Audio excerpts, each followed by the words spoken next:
The Galactic Federation had dominated the galaxy for centuries. A coalition of highly advanced alien species, each more powerful than the last, they moved from planet to planet, bringing entire civilizations to their knees with little more than a display of their superior technology. Conquest had become routine.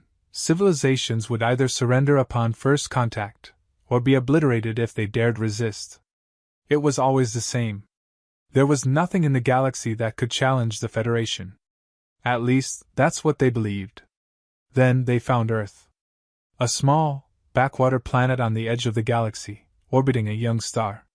The Federation's scientists barely registered its existence when they first discovered it.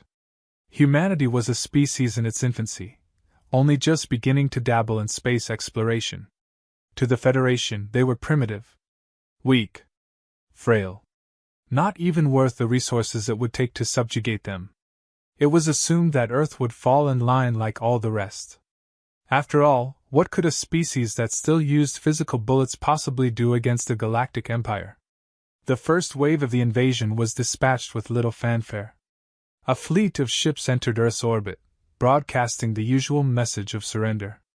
When no response came, they moved forward, confident in their inevitable victory. The human military scrambled to respond, but their efforts were laughable. The Federation ships picked apart their defenses as easily as one would swat a fly. The alien commanders hardly even needed to give orders. This was not a battle, just a demonstration of power. The humans would see their hopeless situation and surrender. But then, something strange began to happen. As the Federation's ground forces advanced into human territory, their soldiers started to disappear. At first, it was just a few scouts, soldiers sent ahead to assess the terrain who never returned. The commanders dismissed it as an accident or a communication failure. But then entire squads went missing. No trace of them was ever found. No bodies. No wreckage. Just gone. And that's when the symbols began to appear. In the places where the missing soldiers had been last seen, strange, unsettling shapes appeared in the sand. Silhouettes of human figures, drawn with precision, as if someone had taken the time to carefully etch them into the earth. The soldiers on the ground were rattled, but the commanders remained unfazed. This was clearly some primitive human attempt at psychological warfare. It wouldn't work. Their forces were too powerful, too advanced to be shaken by such childish tricks. But as the days went on, the disappearances continued. More soldiers vanished without a trace, and more sand symbols appeared. Whispers began to spread among the troops. They spoke of a ghost. A human who moved unseen in the shadows, striking without warning and leaving nothing but silence in his wake. They called him the Sandman. At first, the commanders tried to quell the rumors. They doubled patrols, increased security measures, and sent out heavily armed squads to hunt down this so-called Sandman. But no matter what they did, the disappearances continued. Soldiers would go out on patrol and simply vanish. The troops grew paranoid, afraid to stray too far from their camps. Morale was crumbling, and the commanders were beginning to realize that something was very, very wrong. Then came the first visual contact. It was a routine patrol on the outskirts of a human city. 4 Federation soldiers, heavily armed, advanced cautiously through the streets. The city had been abandoned. Human civilians had fled long ago, but the soldiers were on edge. They had heard the stories. They didn't believe them, of course, but still, something felt off. And then, without warning, it happened. A shadow flickered in the corner of their vision, and one of the soldiers was gone. No sound, no struggle, just gone. The remaining 3 spun around, searching for the source of the attack, but they saw nothing.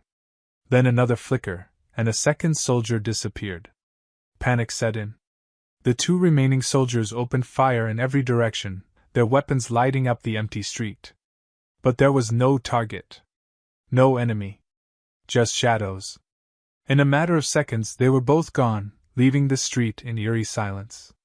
When the backup squad arrived, they found nothing but 4 human-shaped figures drawn into the sand, each one placed exactly where a soldier had last stood. The commanders could no longer deny it. Something was out there. Something they couldn't explain. The legend of the Sandman was real. The Federation's arrogance began to crack. What had been a routine invasion was turning into something much darker. They had come to Earth expecting to crush a weak and primitive species, but now they found themselves facing an enemy they couldn't even see. The soldiers were afraid, and fear was something they had never known. Fear was a human weakness, or so they had thought. As the disappearances continued, the Federation commanders became desperate. They deployed more troops, more technology, more advanced surveillance systems.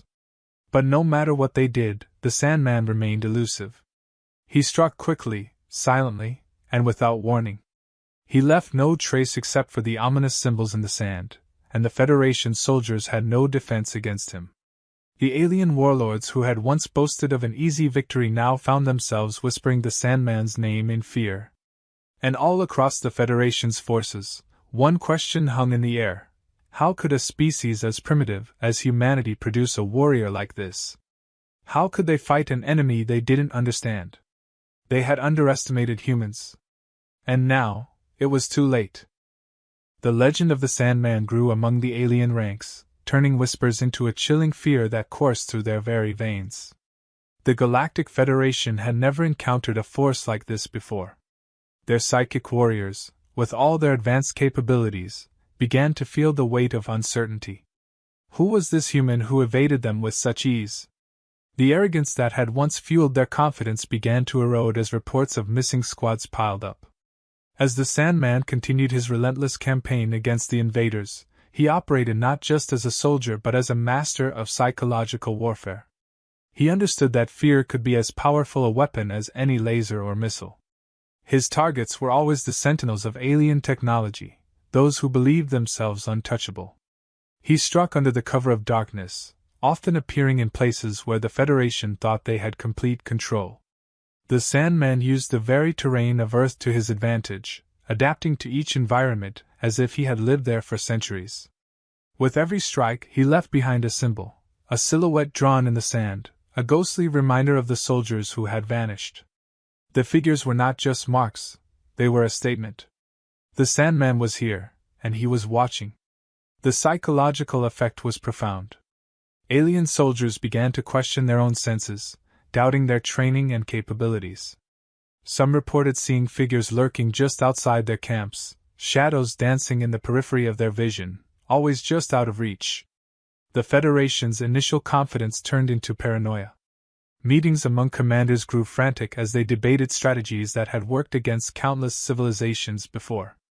They devised plans that involved enhanced surveillance, deploying drones equipped with the latest in scanning technology, and even utilizing psychic links to detect any anomalies. But the Sandman outmaneuvered them at every turn. He understood the limitations of their technology and exploited every weakness. As the Sandman became a symbol of hope for humanity, he also became a nightmare for the Federation. Stories of his exploits spread among the human resistance, igniting a fire in their hearts. Ordinary people who had once cowered in fear began to rise up, inspired by the Sandman's tactical brilliance. They adopted his guerrilla methods, laying traps and ambushes for the invaders. Each small victory sent ripples of determination through human ranks. The alien commanders, frustrated by their inability to capture this elusive figure, sent specialized units trained in urban warfare to hunt him down. These squads, composed of the Federation's best and brightest, would stop at nothing to bring the Sandman to heel. They relied on their advanced technology, confident that their enhancements would allow them to track him. However, the Sandman was already 3 steps ahead. He had studied the patterns of their movements, learned their habits, and turned their strategies against them. On one fateful night, the elite squad launched a coordinated operation to capture the Sandman. They flooded the area with light and sound, determined to flush him out of hiding. But the Sandman remained elusive. Instead, he turned the entire operation into a trap. He led them on a wild goose chase, using the shadows and terrain to his advantage, ultimately leading them into a heavily fortified human outpost. As the alien soldiers entered, expecting to find the Sandman waiting for them, they instead found a well-prepared resistance. The humans, inspired by the Sandman's tactics, launched a counterattack with everything they had. It was chaos.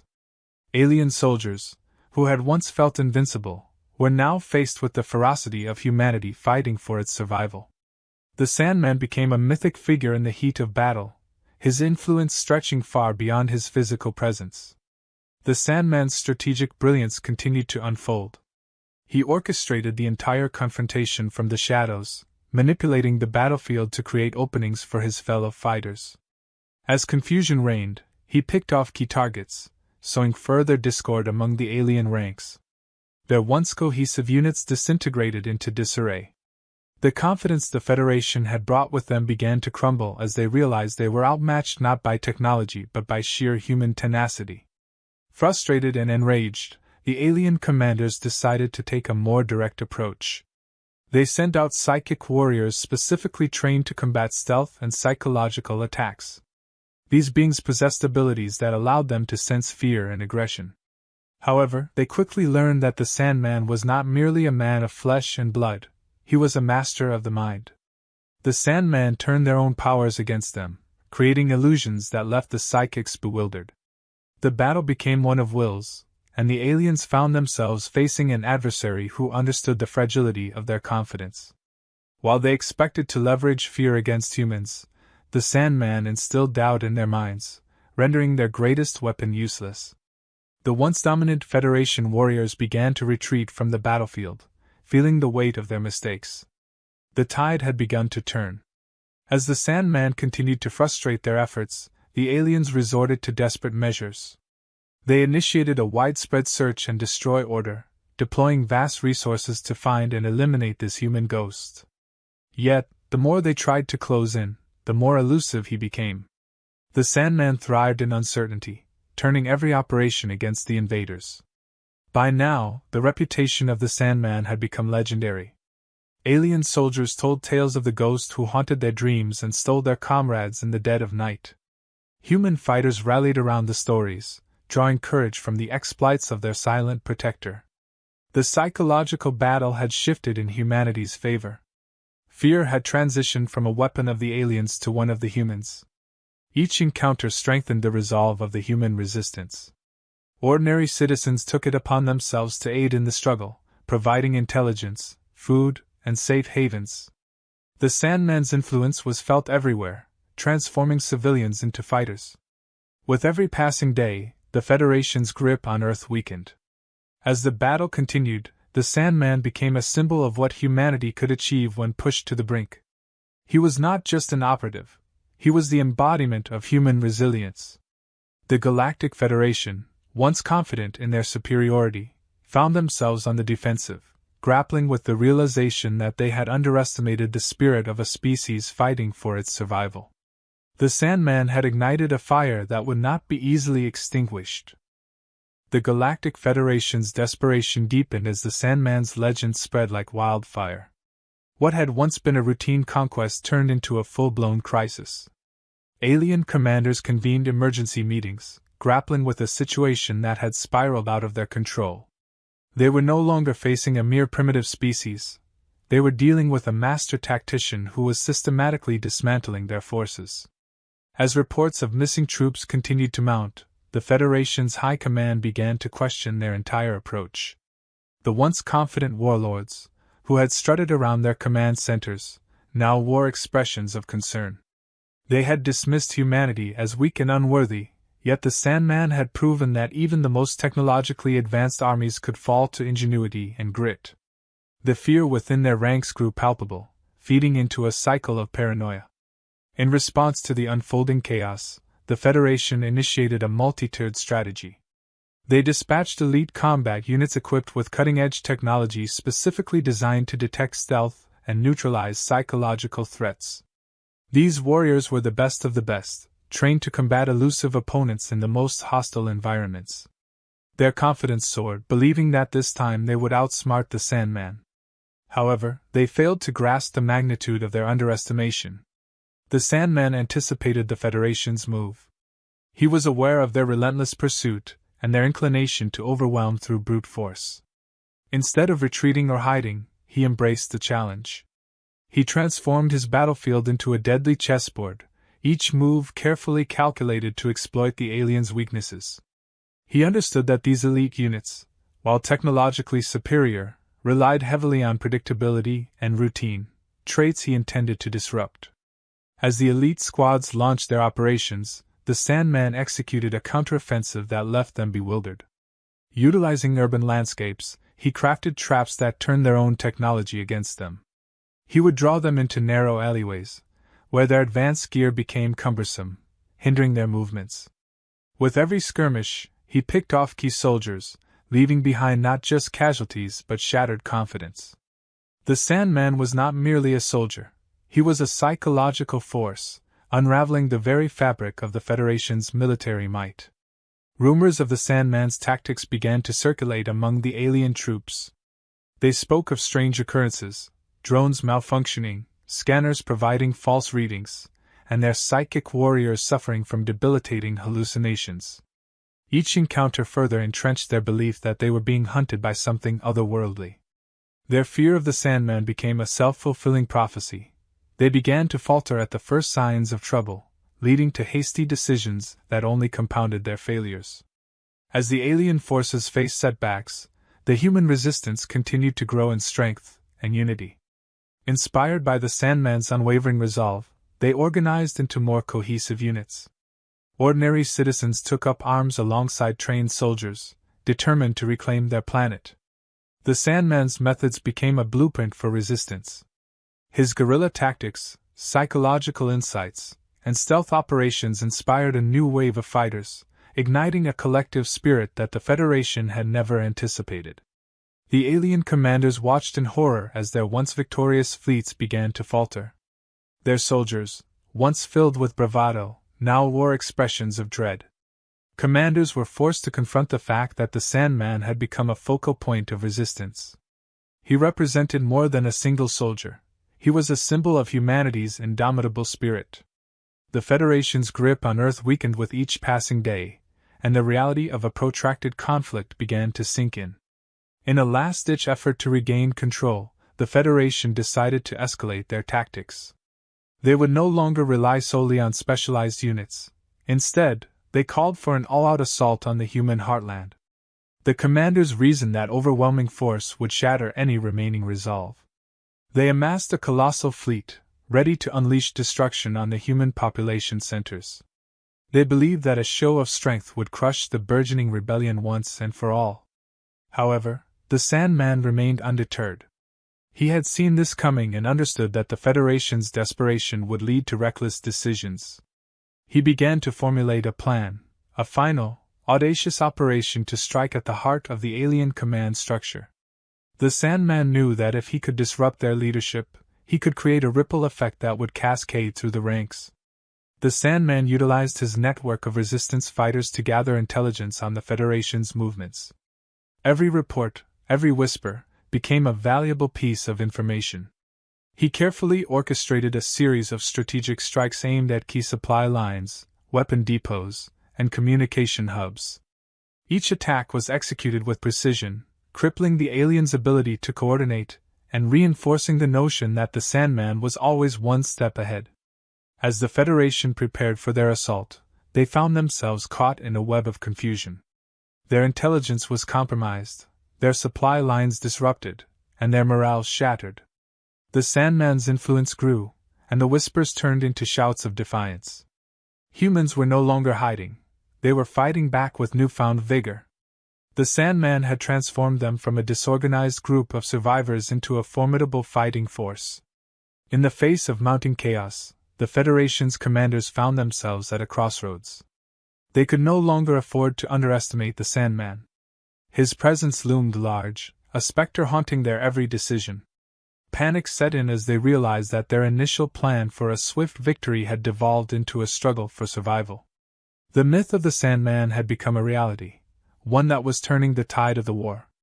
With the Federation's forces in disarray, the Sandman prepared to unleash the culmination of his efforts. He knew that the next step would require both courage and cunning. He was ready to confront the alien high command directly, to turn their confidence against them, and to bring the war to its knees. This was not merely a battle for Earth, it was a battle for the very soul of humanity.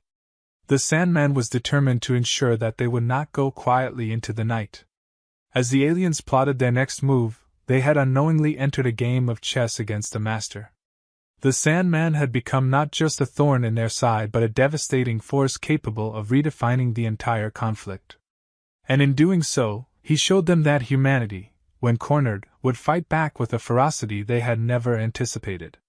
The stage was set for an inevitable confrontation, one that would determine the fate of both the Sandman and the galaxy. The Galactic Federation's plans were unraveling. In their arrogance, they had underestimated the Sandman, and now, with each passing day, their grip on Earth slipped further away.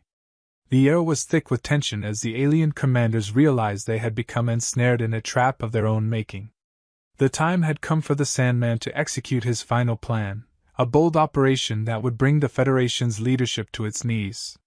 The Sandman had gathered intelligence on the Federation's flagship, a colossal warship brimming with advanced technology, and armed with the galaxy's most fearsome weaponry. This ship was not only a symbol of their might but also the nerve center of their operations on Earth. If he could infiltrate it, he could cripple their entire command structure. The Sandman understood that the element of surprise was key, and he meticulously plotted every detail of his approach. As the Federation prepared for their all-out assault on humanity, the Sandman moved quietly in the shadows.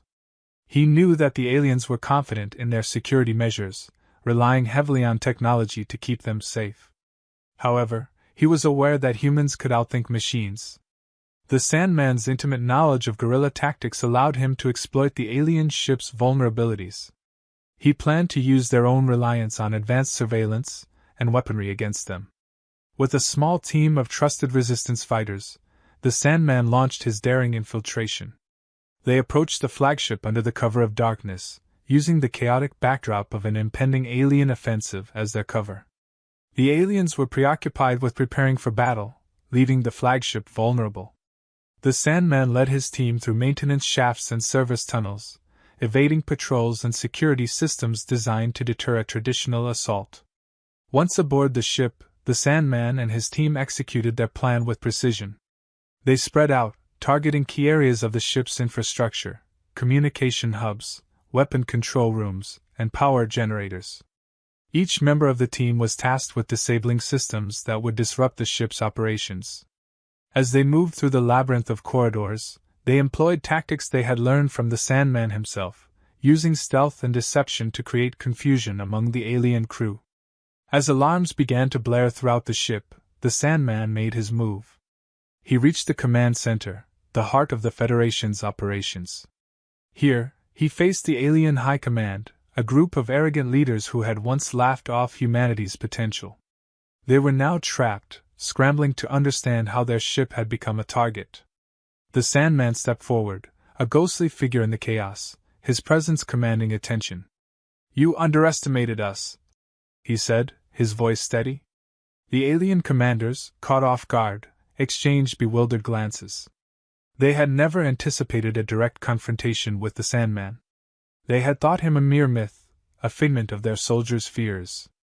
But here he was, standing before them, a symbol of human resilience.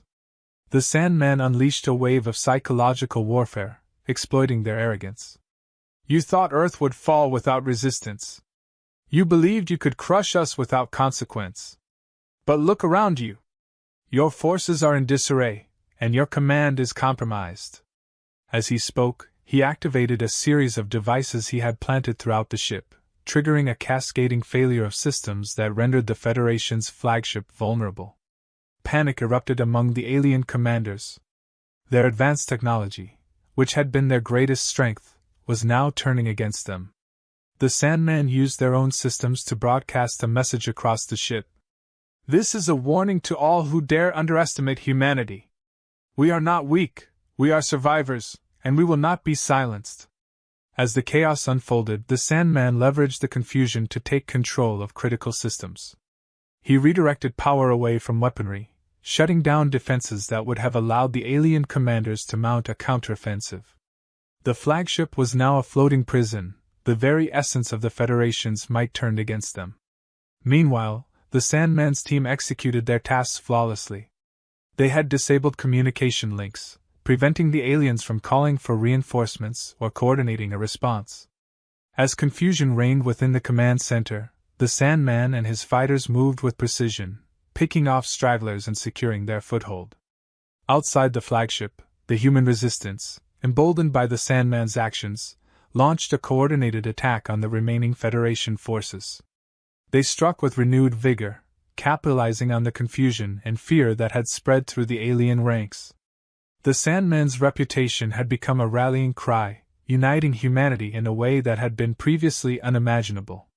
As the alien commanders scrambled to regain control, they faced not only the Sandman but also an uprising of humans who had taken matters into their own hands.